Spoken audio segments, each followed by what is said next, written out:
दोस्तों, पंजाब किंग्स और Lucknow super giants के बीच जो अभी मुकाबला हुआ ना, उसने सारी उम्मीदों को पलट कर रख दिया। इस एक्सप्लेनर में हम उसी कमाल की वापसी और एक ऐसी कप्तानी पारी की चर्चा करेंगे जिसने पूरा मोमेंटम ही बदल दिया। बिना किसी देरी के चलिए सीधे इस एनालिसिस में चलते हैं।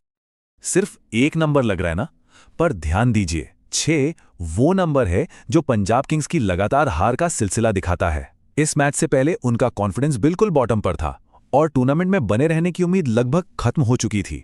एक और हार का मतलब था सीधा पैकअप। और यहां देखिए कि आखिर मैच में हुआ क्या।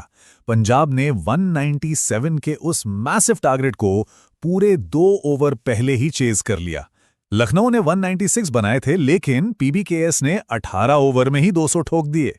और मजेदार बात पता है क्या है? इस एक जीत ने ऑफिशियली दिल्ली कैपिटल्स का टूर्नामेंट से पत्ता साफ कर दिया। अब जरा लखनऊ की पहली पारी के उस रोलर कोस्टर की बात कर लेते हैं जहां पल पल में बाजी पलट रही थी। अगर इनिंग्स की टाइमलाइन को देखें तो ये साफ साफ 4 अलग अलग फेज में बटी हुई दिखती है। शुरुआत में झटके लगे, फिर एक जबरदस्त काउंटर अटैक हुआ, उसके बाद मिडल ओवर्स में स्पिन का शिकंजा कसा गया और आखिर में अब्दुल समद के उस लेट फ्लोरिश ने टीम को 196 के उस बड़े टोटल तक पहुंचाया। हालांकि जोश इंग्लिस दूसरे एंड पर बिल्कुल आग उगल रहे थे, जिन्होंने बाद में 72 रन बनाए, लेकिन एलएसजी की शुरुआत वाकई डरावनी रही। अजमतुल्ला उमर जई ने अर्शिन कुलकर्णी को गोल्डन डक पर चलता किया और उसके तुरंत बाद मार्को जॉनसन ने डेंजरस निकोलस पूरन को पवेलियन भेज दिया। सोचिए, सिर्फ 3 ओवर के अंदर स्कोर 20 रन पर 2 विकेट था।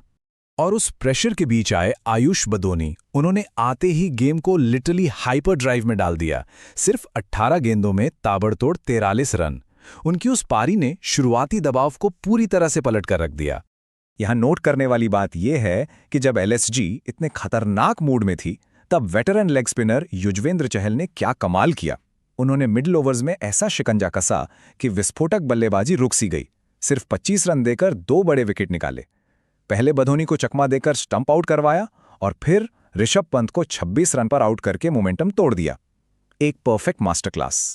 अब आते हैं रन चेज पर। यह देखना बड़ा ही फैसिनेटिंग है कि पंजाब किंग्स की शुरुआत भी ठीक अपने विरोधियों जैसी ही थी। दोनों टीमों ने शुरुआत में लगभग एक जैसा ही नाइटमेयर फेस किया। जहां लखनऊ 3 ओवर में 20 पर 2 थी, वहीं पंजाब का हाल भी शुरुआत में 22 पर 2 वाला ही था। इस बुरे सपने का सबसे बड़ा कारण थे मोहम्मद शमी। उन्होंने पहले ही गेंद पर प्रियांश आर्या को 0 पर आउट कर दिया। एकदम इमीडिएट इंपैक्ट। और इससे पहले कि टीम कुछ समझ पाती, कूपर कोनोली भी आउट हो गए। लक्ष्य बड़ा था और टीम गहरे संकट में दिख रही थी। लेकिन उस मुश्किल घड़ी में एक ऐसी पार्टनरशिप पनपी जिसने मैच के सारे समीकरण ही बदल दिए। 140 रन, यही वो आंकड़ा है जिसने मैच का फैसला किया।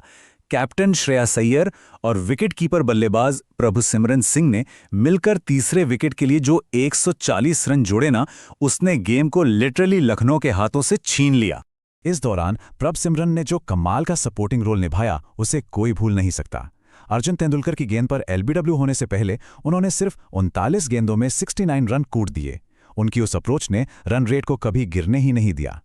अपने पार्टनर के आउट होने के बाद ऐसा लगा जैसे कप्तान ने खुद ही मैच को फिनिश करने की ठान ली थी। श्रेयस अय्यर उस रात रुकने वाले ही नहीं थे। उन्होंने सीधा मोहम्मद शमी पर हमला बोल दिया। 16वें ओवर में ऐसी बेखौफ बल्लेबाजी की कि टारगेट एकदम आसान पहुंच के अंदर आ गया। कोई लेट गेम कोलैप्स का चांस ही नहीं छोड़ा। और फिर आया वो विनिंग मोमेंट। मोहसिन खान की गेंद पर बाउंड्री पार जो वो छक्का जड़ा है, उसने सबसे शानदार और इम्पैक्टफुल अंदाज में मैच को खत्म कर दिया। पर वो सिर्फ एक जीत का छक्का नहीं था। उस हिट ने अय्यर का पहला आईपीएल शतक भी पूरा कर दिया। सिर्फ 51 गेंदों में नाबाद 101 रन। ये एक ऐसी पारी थी जिसे दबाव में खेली गई सबसे बेहतरीन कप्तानी पारियों में गिना जाएगा। अब यहां से एक बड़ा ही दिलचस्प सवाल उठता है। इस धमाकेदार जीत ने न सिर्फ पंजाब की लगातार हार का सिलसिला तोड़ा, बल्कि दिल्ली को भी बाहर कर दिया। तो क्या अब ये नई ऊर्जा से भरी हुई पंजाब की टीम बाकी टीमों के प्लेऑफ के सपनों पर पानी फेरने वाली है? आगे देखना बहुत एक्साइटिंग होगा। इस एक्सप्लेनर में साथ जुड़ने के लिए शुक्रिया।